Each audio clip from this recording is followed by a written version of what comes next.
Inclinemos nuestros rostros para orar. Padre Celestial, una vez más te damos gracias porque tenemos la certeza de tu compañía en esta reunión. Pedimos, Señor, que abras nuestras mentes y corazones para recibir la semilla de la verdad. Al estudiar este tema sobre la gran batalla de Armagedón, necesitamos que el mismo Espíritu que dio tu palabra esté con nosotros para explicárnosla. Así que pedimos tu presencia en el precioso nombre de tu Hijo, Cristo Jesús. Amén. Quiero extenderle a todos los presentes una cordial y sincera bienvenida. Queremos agradecerles por haber venido a la reunión de hoy. También quiero saludar a todos aquellos que están viendo este programa vía satélite, viendo por la pantalla de televisión en diferentes partes del mundo. Estamos muy contentos de que nos estén acompañando en esta serie de reuniones. En nuestro tema de hoy vamos a estudiar sobre la gran batalla de Armagedón. Y vamos a abrir nuestras Biblias al libro de Apocalipsis, el capítulo 16. Apocalipsis, el capítulo 16, y voy a leer los versículos 12 al 16. Esta es la sexta plaga del libro de Apocalipsis. Hay 7 plagas y esta es la sexta. Dice: el sexto ángel derramó su copa sobre el gran río Éufrates, y el agua de éste se secó, para que estuviese preparado el camino a los reyes del oriente. Y vi salir de la boca del dragón, y de la boca de la bestia, y de la boca del falso profeta, 3 espíritus inmundos a manera de ranas, pues son espíritus de demonios, que hacen señales y van a los reyes de la tierra en todo el mundo, para reunirlos a la batalla de aquel gran día del Dios Todopoderoso. He aquí, yo vengo como ladrón. Bienaventurado el que vela y guarda sus ropas, para que no ande desnudo y vean su vergüenza.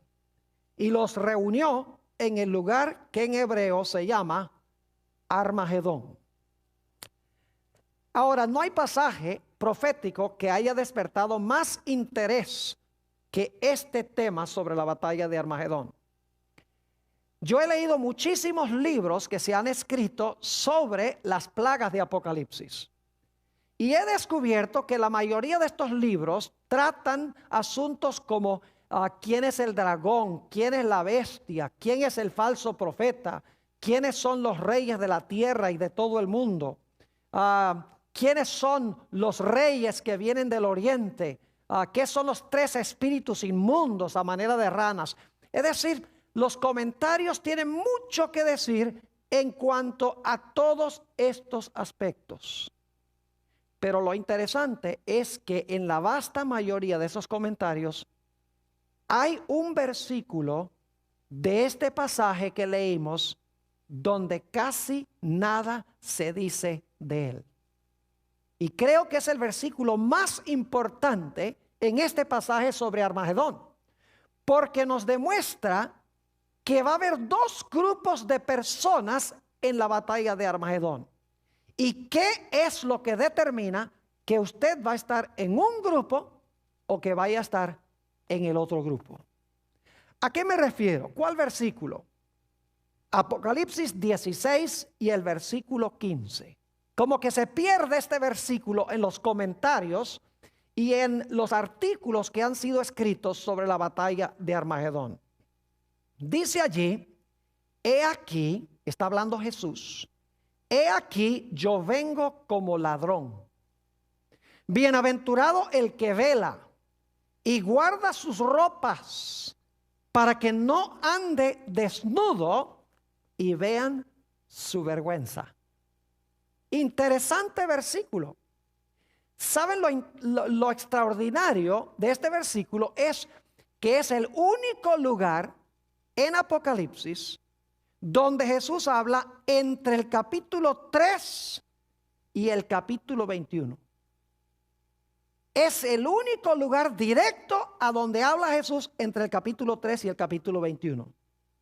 Si ustedes tienen una edición de la Biblia que tiene las palabras de Jesús en rojo, se van a dar cuenta de eso.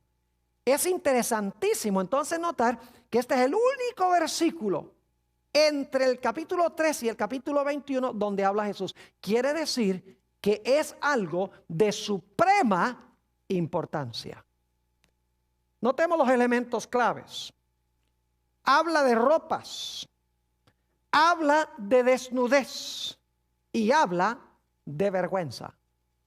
¿A dónde necesitamos nosotros regresar para entender este versículo tan importante de la Biblia? Tenemos que regresar a Génesis, el capítulo 2 y el capítulo 3. Porque ahí es que por primera vez encontramos las ideas de ropas, desnudez y vergüenza. Es decir, para entender Apocalipsis 16:15 necesitamos entender en primer lugar Génesis 2 y 3. Ahora, lo primero que quiero que notemos al regresar a Génesis es el hecho de que Dios, y esto lo hemos estudiado muchas veces, no necesariamente vamos a leer todos los versículos, pero notamos que Dios colocó un árbol en el huerto del Edén y le dijo al hombre que no comiera de ese árbol. Hemos estudiado que encerrado en ese único mandamiento se encontraban todos los 10 mandamientos de la ley de Dios. Es decir, que cuando se violaba ese mandato de Dios de no comer del árbol, el hombre iba a estar violando todos los 10 mandamientos de la ley de Dios. Iba a deshonrar a su padre, iba a codiciar la posición de Dios, iba a quererse hacerse Dios, iba a traer la muerte, es decir, iba a matar, iba a cometer adulterio, porque en vez de escoger a Dios como su esposo, estaría escogiendo a la serpiente. Es decir, todos los mandamientos estaban encerrados en ese único mandamiento. Así que Dios le dijo al hombre: obedece solamente a tu Creador, guarda el mandamiento que yo he dado, a donde estaban encerrados todos los 10 mandamientos. En realidad, en Génesis 2 y el versículo 15 al 17 encontramos esas palabras. Tomó pues Jehová Dios al hombre y le puso en el huerto de Edén para que lo labrara y lo guardase. Y mandó Jehová Dios al hombre diciendo: de todo árbol del huerto podrás comer, mas del árbol de la ciencia del bien y del mal no comerás, porque el día que de él comieres ciertamente morirás. Dios dice: si desobedeces mi ley, el resultado es que vas a morir. Ahora quiero que notemos la condición original del hombre antes de que desobedeciera a Dios. Noten Génesis, el capítulo 2 y el versículo 25. Vamos a estudiar la condición del hombre en su estado de inocencia, su estado de perfección y santidad, antes de que transgrediera la ley de Dios. Dice en Génesis, el capítulo 2 y el versículo 25, lo siguiente, hablando de Adán y Eva. Y estaban ambos desnudos, Adán y su mujer, y no se avergonzaban. ¿Ven la conexión con Apocalipsis 16:15? Dice que estaban desnudos y no sé qué, y no se avergonzaban. Ahora, debo decirles que estaban desnudos en lo que respecta a vestiduras humanas. Es decir, ellos no tenían vestiduras de seda, ni de lino, ni de gabardina, ni nada de eso. Pero no significa que no estaban vestidos. No estaban vestidos con vestiduras humanas artificiales, pero sí estaban vestidos. Ahora ustedes dicen, ¿de qué estaban vestidos? La respuesta es que estaban vestidos de una luz gloriosa de Dios. Ahora hay muchos textos que podríamos leer. Les voy a mencionar algunos y luego vamos a leer uno específicamente. En Génesis, el capítulo 2 y el versículo 25, como hemos visto, Dios dice que el hombre estaba desnudo. Pero lo interesante es que en el Salmo 8 y el versículo 5 y 6, se nos dice que cuando Dios hizo al hombre, lo cubrió o lo coronó de gloria y de lustre. Es decir, Dios coronó al hombre con gloria, con la gloriosa luz de Dios. Por eso dice que cuando el hombre pecó, quedó destituido ¿de qué? De la gloria de Dios. Tenemos en Apocalipsis 12:1 otro ejemplo. donde habla de una mujer que representa la verdadera iglesia. Está vestida de blanco, pero las vestiduras blancas, dice Apocalipsis, que son las vestiduras del sol. Es decir, sus vestiduras son blancas, pero es la luz del sol la que la viste. En Mateo 17 y el versículo 3 y 4 encontramos la transfiguración de Jesús. Y dice que los mantos de Jesús le brillaban como la luz del sol. Es decir, cuando la Biblia dice que los ángeles, que Dios, que el hombre originalmente tenía vestiduras blancas, en realidad esas vestiduras blancas eran vestiduras ¿de qué? Vestiduras de luz. Y saben que cuando la Biblia dice que Dios está vestido de blanco, también quiere decir que está vestido con luz.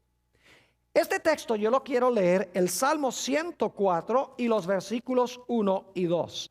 Salmo 104 y los versículos 1 y 2, para que ustedes se den cuenta que cuando la Biblia dice que Dios está vestido de blanco, en realidad está vestido de luz. Dice allí, en el Salmo 104, 1 y 2, bendice alma mía a Jehová. Jehová, Dios mío, mucho te has engrandecido. Te has vestido de gloria y de magnificencia. Ahora escuchen esto. El que se cubre ¿de qué? De luz como de vestidura, que extiende los cielos como una cortina. ¿De qué está vestido Dios según esto? Dios está vestido de luz. Y así era con Adán y Eva. Antes de que pecaran, cuando eran obedientes a la ley de Dios, cuando eran inocentes y estaban en su condición de santidad, estaban desnudos en lo que respecta a vestiduras artificiales humanas, pero estaban cubiertos de la gloriosa luz de Dios. Pero luego, Adán y Eva, como sabemos, escogieron desobedecer la santa ley de Dios. Es decir, desobedecieron, quebrantaron, transgredieron la ley de Dios. Y cuando quebrantaron la ley de Dios, inmediatamente se realizó un cambio en Adán y Eva. Leamos en cuanto a ese cambio en Génesis 3 y el versículo 7. Génesis, el capítulo 3 y el versículo 7. Dice allí, entonces fueron abiertos los ojos de ambos, es decir, los ojos de Adán y Eva, y conocieron que estaban ¿qué? Desnudos. Pero si la Biblia dice que en su estado de inocencia estaban desnudos también, debe ser que estaban cubiertos con luz, y ahora la luz se fue y se dan cuenta que están ¿qué? Desnudos. Así que dice, entonces fueron abiertos los ojos de ambos y conocieron que estaban desnudos. El primer resultado del pecado. ¿Y cómo procuraron resolver el problema? Dice, entonces cosieron hojas de higuera y se hicieron delantales. Pero ¿saben algo interesante? Que aún después de cubrir sus cuerpos con el delantal, todavía se sentían desnudos. Nota lo que dice el versículo 9 y 10.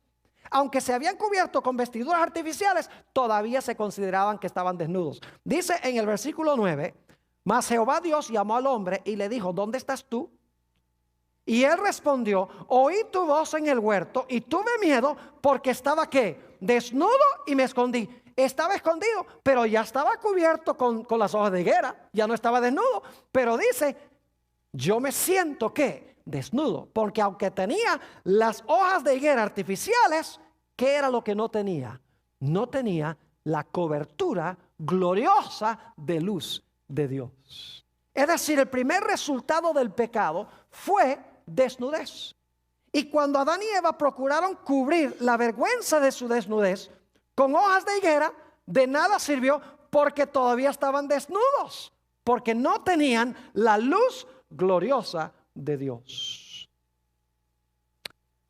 Y por lo tanto la Biblia dice que Adán y Eva se avergonzaban porque no tenían la vestidura de luz y estaban desnudos. ¿Ven la conexión con Apocalipsis 16:15? Clara conexión. Ahora, Dios prometió, como hemos estudiado, que Él iba a mandar a un Mesías que iba a luchar contra Satanás y le iba a vencer para devolverle a Adán y Eva y a todos sus descendientes lo que ellos habían perdido. Vamos a Génesis, el capítulo 3 y el versículo 15, donde Dios le habla a la serpiente y hace esta promesa a Adán y Eva. Génesis 3 y el versículo 15. Aquí está hablando Dios a la serpiente. Y pondré enemistad entre ti y la mujer, y entre tu simiente y la simiente suya. Esta, es decir, la simiente de la mujer, te herirá en la cabeza y tú le herirás en el calcañar. 4 elementos claves en este versículo. En primer lugar, dice que hay una mujer. En segundo lugar, dice que hay una serpiente. En tercer lugar, hay enemistad. Y en cuarto lugar, hay 2 ¿qué? Simientes o descendientes. 4 elementos: una mujer, una serpiente, enemistad y 2 simientes. Y lo que Dios le está diciendo a Satanás es: tú le has quitado la envoltura de luz al hombre, tú le has quitado todo lo que yo le di, pero yo te quiero decir que yo voy a mandar al mundo a un libertador. Ese libertador te va a hacer la guerra. En el proceso de la guerra tú lo vas a herir, le vas a herir el calcañar, pero te va a salir caro porque él te va a aplastar la cabeza. Dios estaba prometiendo la venida del Mesías. Ahora la pregunta clave es: ¿cómo es que esta simiente le iba a aplastar la cabeza a Satanás? ¿Cómo iba a restaurar al hombre a la condición en la cual se encontraba originalmente, donde no se iba a sentir desnudo? ¿Cómo iba Dios a cubrir la desnudez del hombre, que era el resultado de la transgresión y de la desobediencia a la ley de Dios? ¿Cómo iba a hacerlo Dios? Bueno, el mismo libro de Génesis nos tiene la respuesta. Génesis, el capítulo 3 y el versículo 21. Génesis 3, 21. Fíjense que ellos se habían tapado con hojas de higuera, pero ahora Dios va a cubrir la vergüenza de su desnudez con otra cosa. Dice en el versículo 21 de Génesis 3: y Jehová Dios hizo al hombre y a su mujer, ¿qué cosa? Túnicas de pieles, y los vistió. Es decir, Dios les quitó las hojas de higuera y los cubrió con pieles de animales.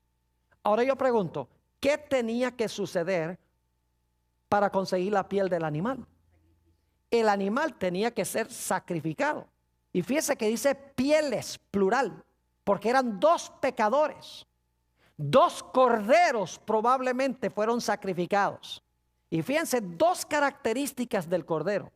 El cordero tenía que ser sin mancha ni mácula.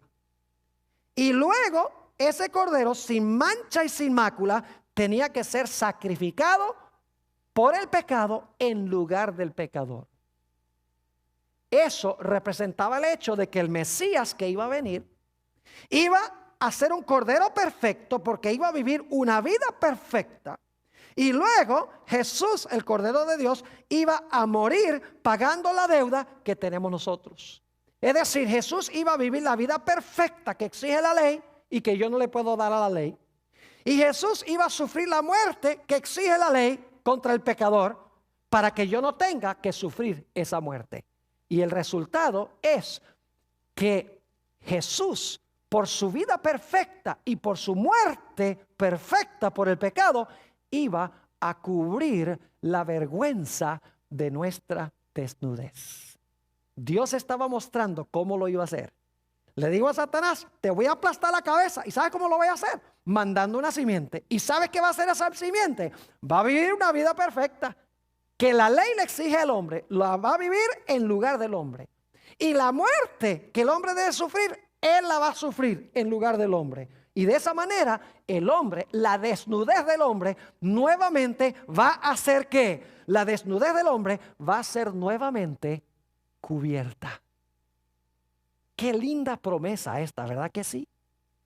Ahora necesitamos ir a una historia que encontramos en Génesis, el capítulo 4. Ustedes estarán diciendo: ¿qué tiene esto que ver con Armagedón? Está bien, tiene uno las ropas y tiene uno la desnudez y tiene uno la vergüenza, Pero ¿cómo conecta uno esto de Génesis con Apocalipsis 16? A eso vamos a ir. Tenemos la historia en Génesis el capítulo 4 de Caín y Abel. ¿Saben ustedes que esta es la primera ilustración en la historia de Génesis 3:15? Porque en esta historia tenemos los mismos elementos que en Génesis 3:15.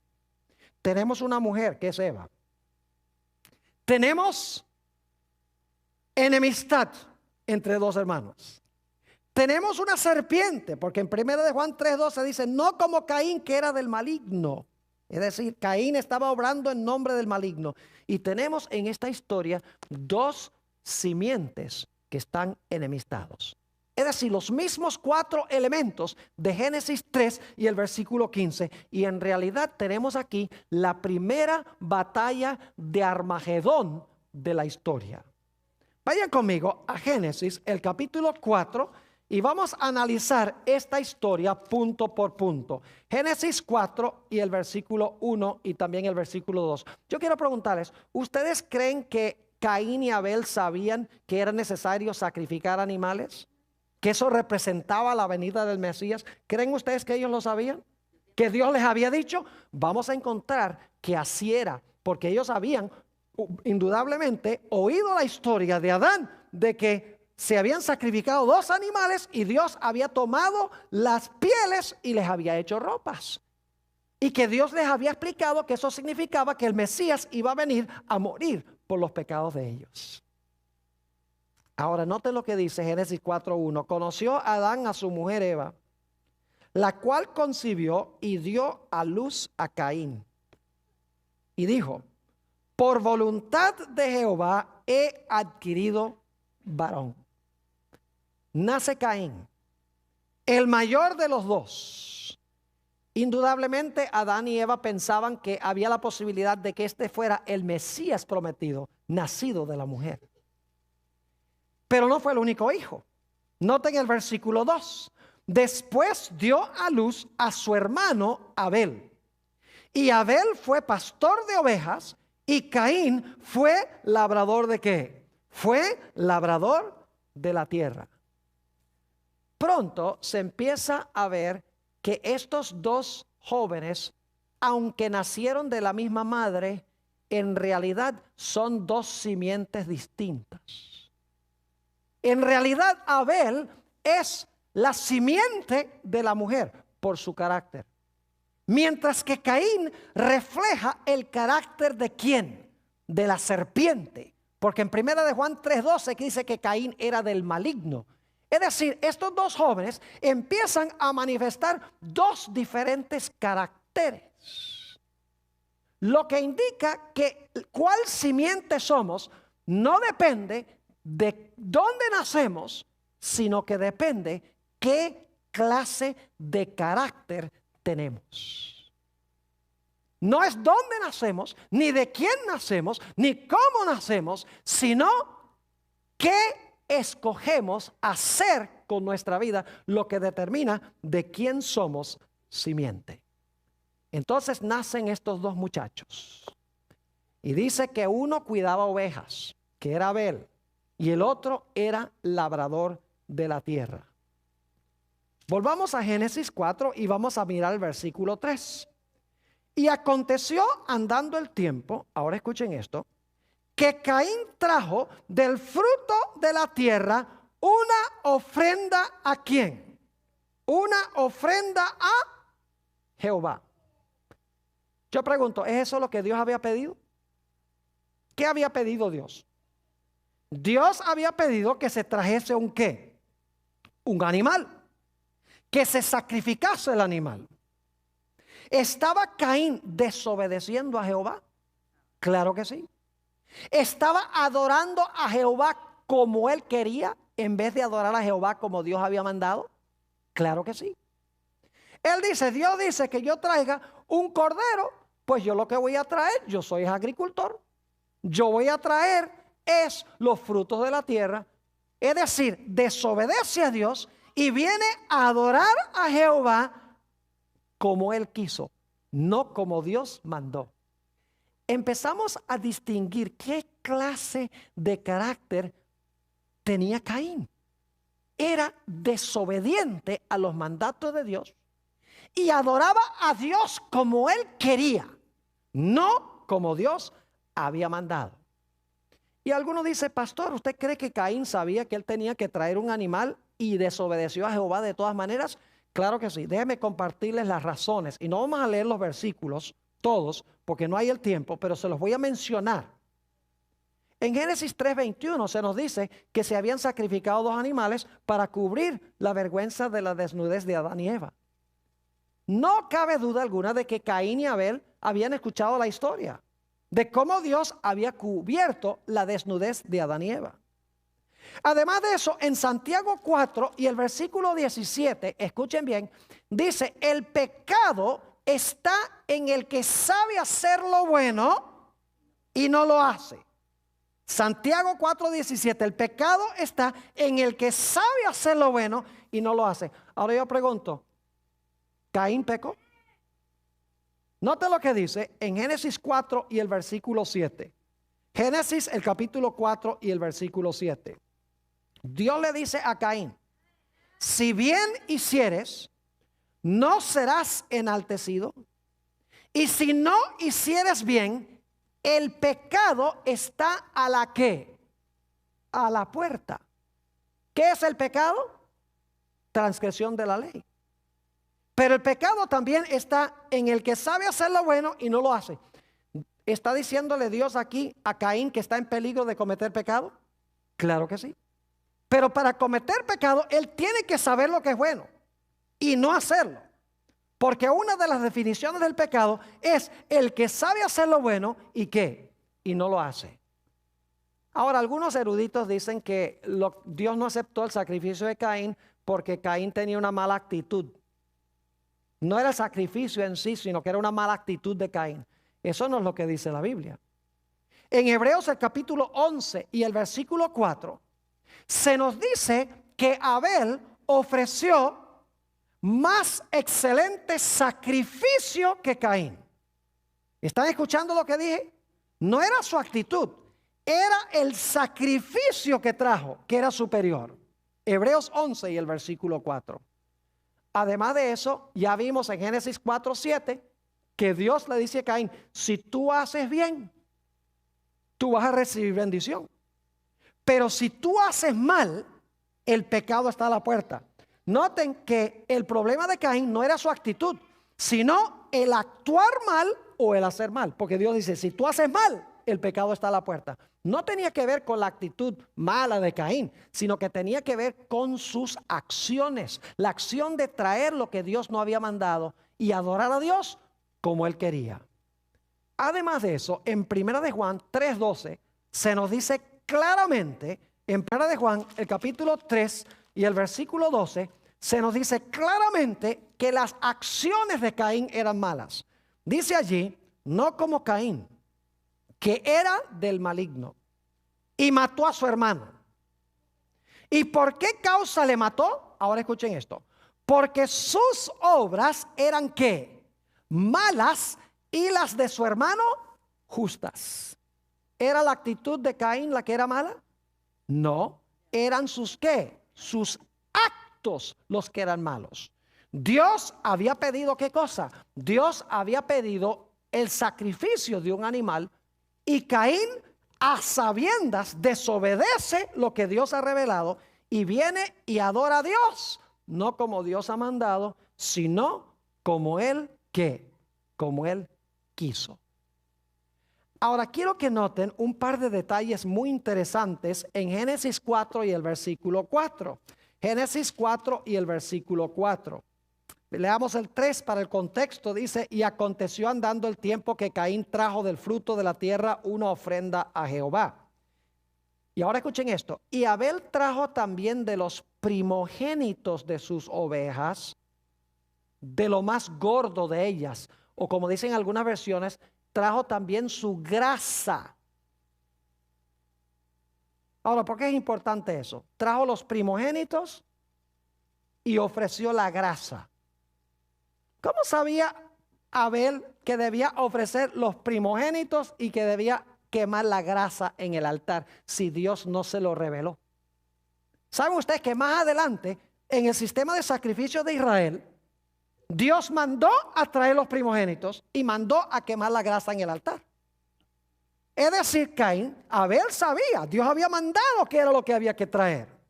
Si ustedes quieren textos para eso, Levítico 27, 26, en el sistema de sacrificios, dice que Israel tenía que traer los primogénitos para sacrificar.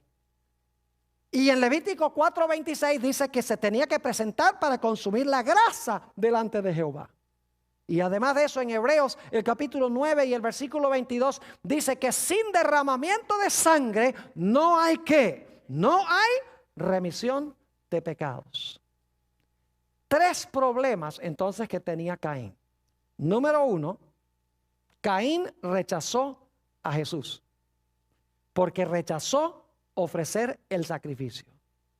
En segundo lugar, desobedeció el mandato explícito de Dios.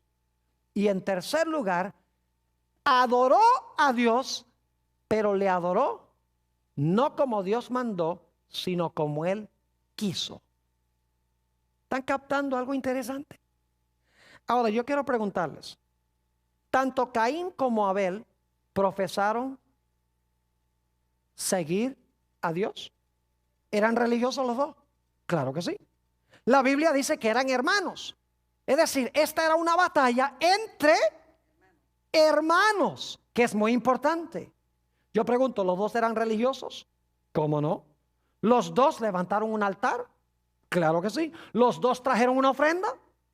¿Los dos profesaban ser religiosos y adorar a Jehová? ¿Cómo no? ¿Dónde radicaba la diferencia entre Caín y Abel? Muy sencillo. Abel obedeció el mandato de Dios y adoró como Dios dijo. Dios dijo, trae un animal, y Abel trajo el animal. Pero Caín desobedeció el mandato explícito de Dios y adoró a Dios no como Dios mandó, sino como él quería.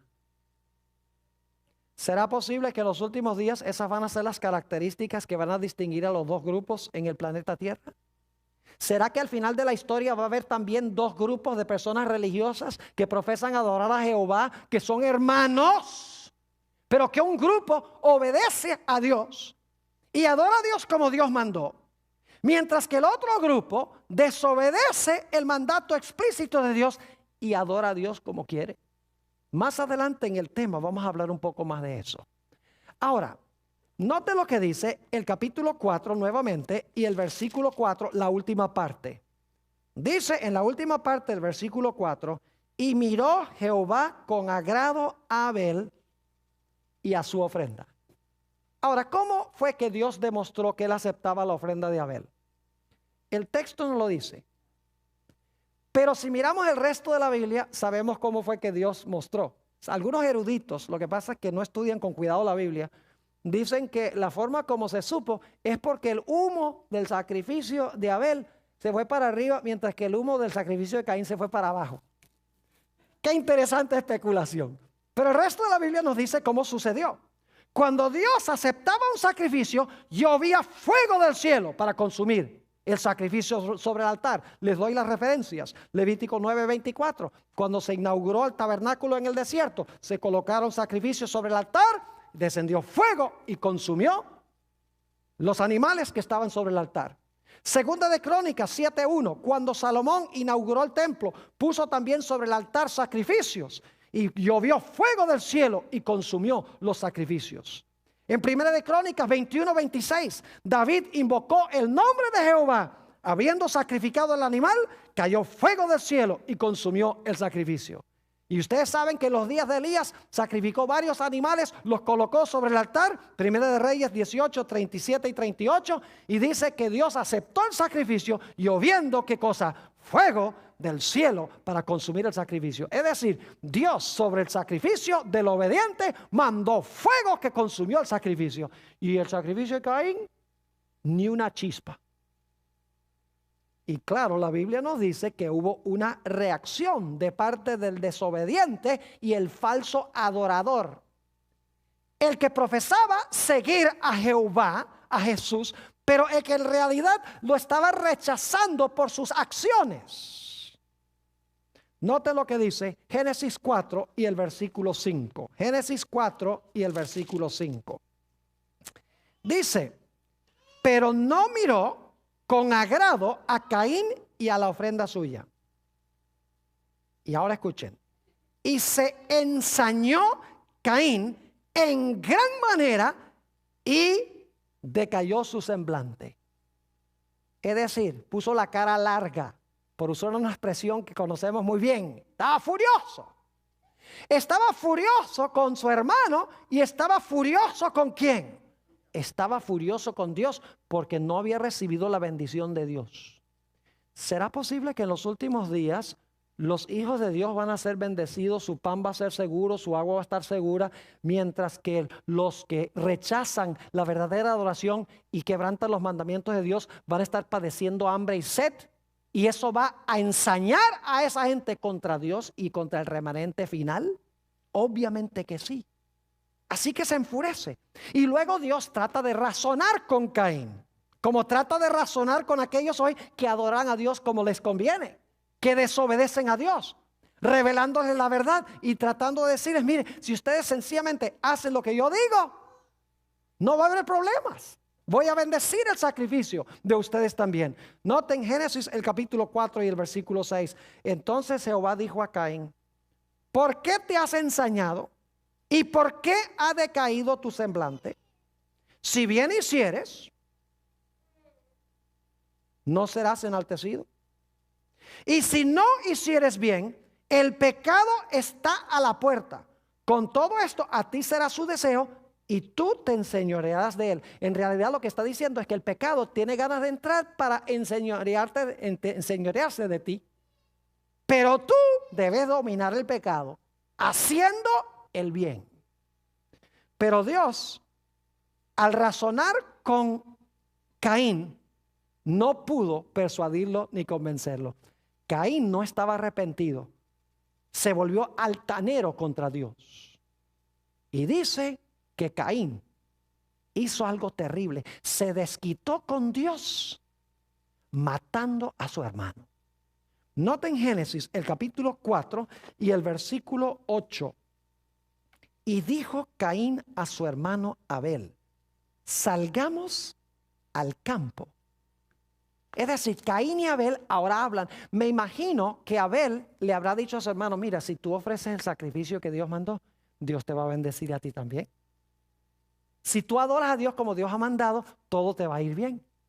Y Caín dice, ¿quién eres tú para enseñarme a mí? Si yo soy tu hermano mayor, tú tienes que escuchar en lo que yo digo. Yo no tengo que escucharte a ti.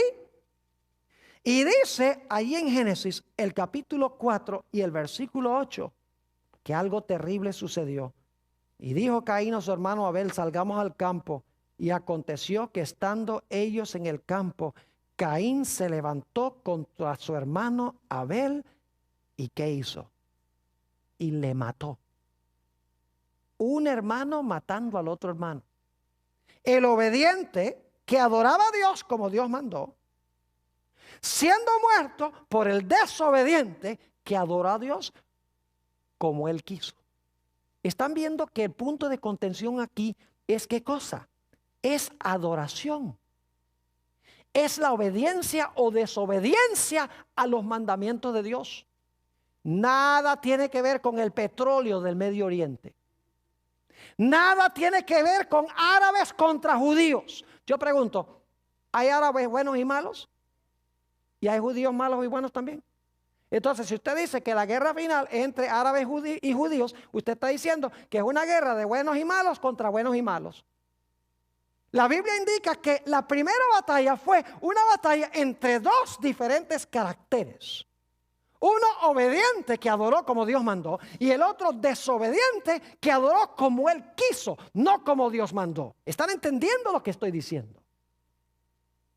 Es decir, que la batalla tenía que ver con obediencia y desobediencia. Y escuchen bien, Es interesante que 7 veces ahí en Génesis 4 se usa la palabra hermano para describir la relación entre Caín y Abel. Note lo que dice en Génesis, el capítulo 4 y el versículo 9 y 10. 4, 9 y 10. Dice allí, y Jehová dijo a Caín, ¿dónde está Abel tu hermano? Y él respondió, no sé, ¿soy yo acaso guarda de mi hermano? Altanero, ¿verdad? No estaba arrepentido de haber matado a su hermano. Versículo 10. Y él le dijo, ¿qué has hecho? Ahora escuchen bien. La voz de la sangre de tu hermano clama a mí ¿desde dónde? Clama a mí desde la tierra. Ahora, ¿qué significa eso? Que la voz de la sangre de tu hermano clama a mí desde la tierra. Yo pregunto, ¿se había cometido una gran injusticia? ¿Quién era el bueno aquí? ¿Caín era el bueno o Abel era el bueno? Abel era el bueno. Y sin embargo, el bueno muere y el malo vive. ¿Era necesario rectificar esta situación? Claro que sí. ¿Era necesario que se le hiciera justicia? Sí, lo que está diciendo esto es que la sangre de Abel estaba clamando a Dios para que se le hiciera ¿qué cosa? Para que se le hiciera justicia. Porque si había cometido una gran injusticia, el obediente y verdadero adorador fue matado por el desobediente y el falso adorador. Pregunto, ¿será que eso se va a repetir al final de la historia otra vez? Oh, claro que sí. Ahora, note lo que dice Génesis, el capítulo 4 y el versículo 11. Génesis 4 y el versículo 11. Dios le dice a Caín, ahora pues maldito seas tú de la tierra, que abrió su boca para recibir de tu mano la sangre de tu hermano. Y luego el versículo 15 nos dice que Dios hace algo especial con Caín. Dice, y le respondió Jehová, ciertamente cualquiera que matare a Caín 7 veces será castigado. Entonces Jehová puso señal en Caín para que no lo matase cualquiera que lo hallara. ¿Qué recibió Caín, el desobediente y el que practicó falsa adoración? Recibió una ¿qué? Recibió una marca. ¿Será posible que en los días finales los desobedientes van a recibir una marca?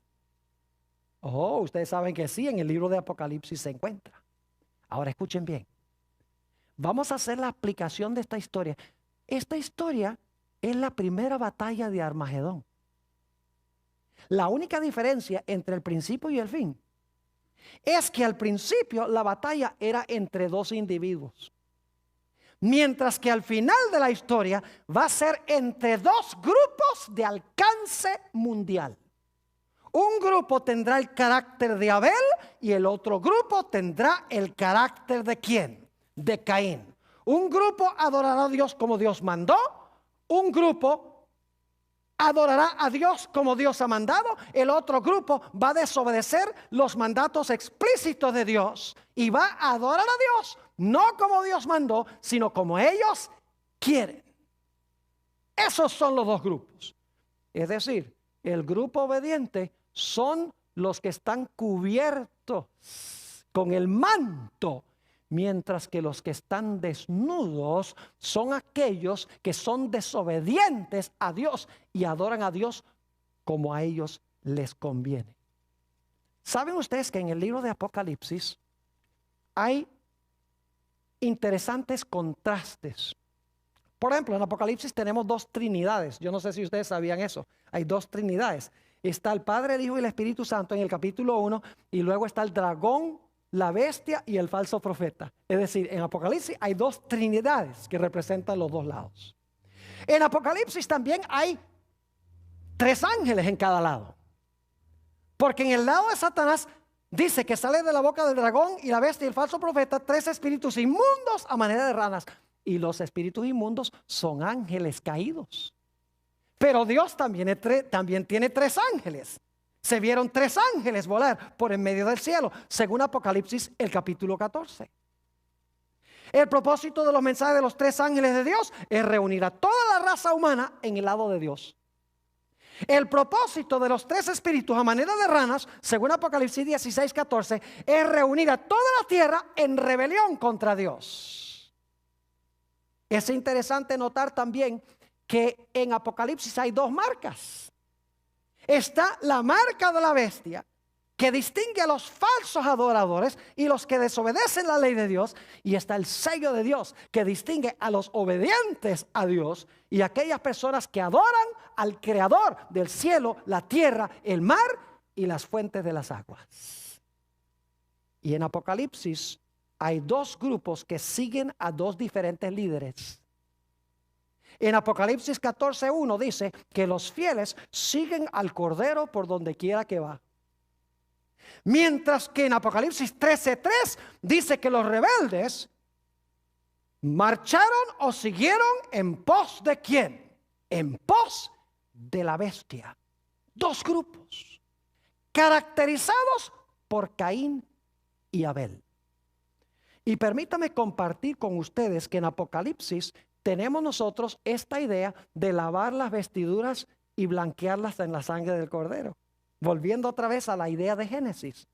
No lo vamos a leer por la premura del tiempo, pero en Apocalipsis 7:14, hablando de la gran muchedumbre, dice: estos son los que han lavado sus vestiduras y las han blanqueado en la sangre del Cordero. Es decir, han aceptado de verdad ¿a quién? A Jesús. Pero yo pregunto, ¿cómo se manifiesta esa aceptación de Jesús? Se manifiesta por practicar la verdadera adoración. Porque en Apocalipsis 14, 6 y 7, hablando de los mismos que han blanqueado sus ropas en la sangre del Cordero, están cubiertos con el manto glorioso de Dios, que es la verdadera aceptación de Jesús. Se nos dice en Apocalipsis 14, 6 y 7, vio otro ángel volar por en medio del cielo que tenía el evangelio eterno para predicarlo a los que moran en la tierra, a toda nación, tribu, lengua y pueblo, diciendo en alta voz: temed a Dios y dadle gloria, porque la hora de su juicio ha llegado. Y ahora escuchen: y adorad a aquel que ha hecho el cielo, la tierra, el mar y las fuentes de las aguas. Es decir, los que siguen a Dios tienen sus mantos blanqueados en la sangre del Cordero. Han recibido a Jesús. Están cubiertos su desnudez del pecado. Pero eso se manifiesta por el hecho de que adoran al Creador en su santo sábado, dicho sea de paso, como Dios ha mandado. No solo eso, sino que los que siguen a Dios guardan su ley, obedecen sus mandamientos. Apocalipsis 14, 12, el mensaje del tercer ángel nos dice esto: aquí está la paciencia de los santos. Aquí están los que guardan los mandamientos de Dios y la fe de Jesús. Y Apocalipsis 12, 17 nos dice que Satanás va a estar airado al final de la historia contra los que guardan los mandamientos de Dios. Y ¿saben lo interesante? Apocalipsis 12, 17 es el cumplimiento de Génesis 3, 15. Porque están los mismos 4 elementos. Leamos Apocalipsis 12, 17. ¿Recuerdan los 4 elementos al principio? Dice: entonces el dragón se llenó de ira. ¿Contra quién? Contra la mujer. ¿Hay una mujer en ese versículo? Oh, hay una mujer. Y se fue a hacer guerra. ¿Hay un dragón o una serpiente también? Oh, una mujer y una serpiente. Génesis 3:15. Y se fue a hacer guerra. ¿Enemistad también? Oh, claro que sí. Contra el remanente de la simiente de ella. ¿Oh, hay simiente también? Claro que sí. Entonces, la batalla entre Caín y Abel se amplía en la batalla final entre el dragón y la mujer y sus descendientes. Es la misma batalla, solo que al principio eran 2 personas. Al final, ¿qué es? Al final son 2 grupos de alcance ¿qué? De alcance mundial o global. ¿Están entendiendo lo que estoy diciendo? Ahora escuchen bien. ¿Ustedes recuerdan cómo clamaba la sangre de Abel para que se hiciera justicia? Yo pregunto, ¿durante la Edad Media murieron muchos de los verdaderos hijos de Dios? ¿Quemados en la hoguera por la Inquisición, por ejemplo? Claro que sí. ¿Fue justo eso? No. ¿Quiénes ganaron? Aparentemente. Aparentemente ganaron los que practicaban falsa adoración y desobedecían a Dios. Y perdieron los que fueron quemados en la hoguera. ¿Saben que Apocalipsis habla de ese grupo igualito que en Génesis? Que la sangre clama. Noten Apocalipsis 6, rápidamente. Apocalipsis, el capítulo 6. Y vamos a leer los versículos 9 al 11. Está hablando de los mártires de la Edad Media. Y dice allí, cuando abrió el quinto sello, vi bajo el altar, porque la sangre se echaba al lado del altar. Levítico 4:7 dice que la sangre de los sacrificios se echaba a la base del altar. Cuando abrió el quinto sello, vi bajo el altar las almas de los que habían sido muertos por causa de la palabra de Dios y por el testimonio que tenían. Y ahora escuchen esto. Y clamaban a gran voz. No son ellos los que están clamando en realidad. ¿Qué es lo que está clamando? Si comparamos Génesis. Su sangre. El alma es la sangre. El alma es la vida. La vida o el alma está en la sangre. Lo que está clamando es la sangre. Dice, y clamaban a gran voz diciendo, ¿hasta cuándo, Señor santo y verdadero, no juzgas y vengas nuestra sangre en los que moran en la tierra? ¿Es eso lo que pidió Abel? ¿La sangre de Abel? ¿Rogó que se le hiciera justicia? Claro que sí. Pero ahora escuchen, estos son los mártires de la Edad Media. Pero ¿saben que en el futuro va a haber otro grupo de mártires?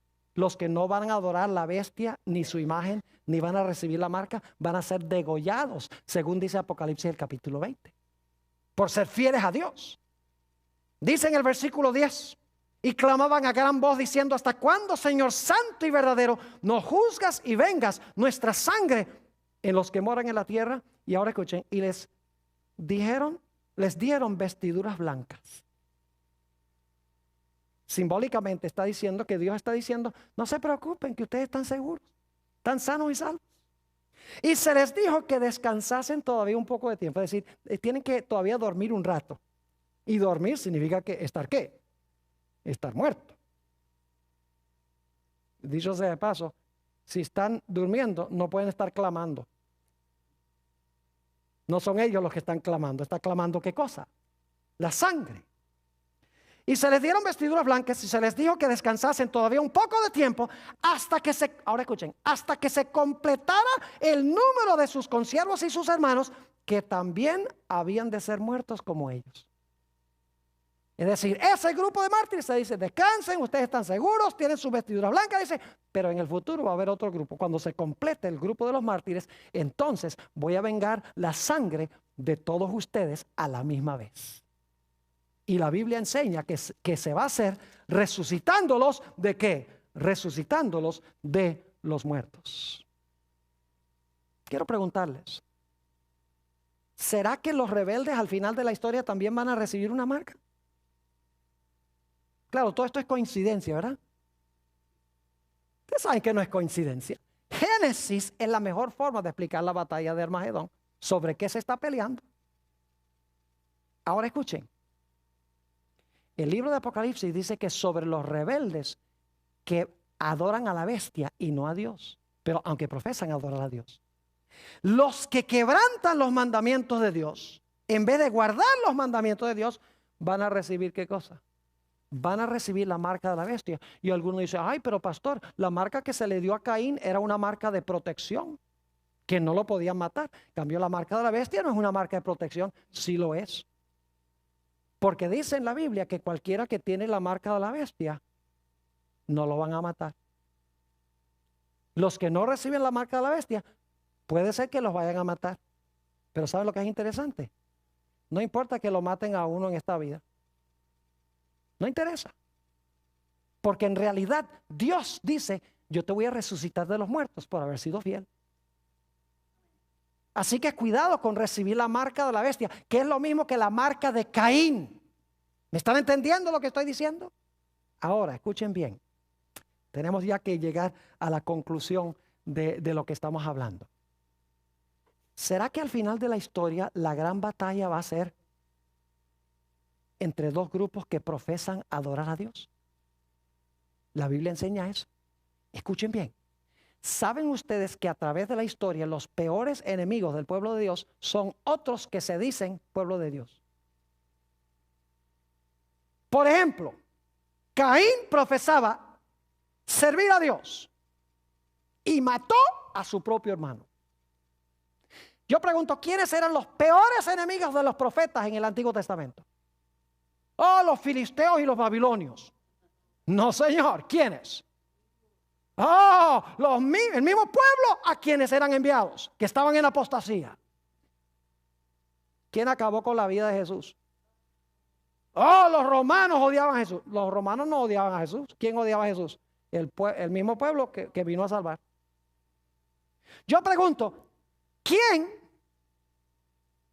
atacó a la iglesia verdadera durante los 1260 años? Fue una iglesia que profesaba ser ¿qué? Cristiana. Y en los últimos días, escuchen bien, se nos dice en San Juan, el capítulo 16 y el versículo 1 y 2. Y vamos a leer eso, será nuestro último texto, San Juan 16 y el versículo 1 y 2. Nos dice Jesús, está hablando a sus discípulos, pero también a nosotros, lo siguiente: estas cosas os he hablado para que no tengáis tropiezo. Os expulsarán de las sinagogas, que son iglesias, y aún viene la hora cuando cualquiera que os mate pensará que rinde servicio a Dios, que le están haciendo un favor a Dios.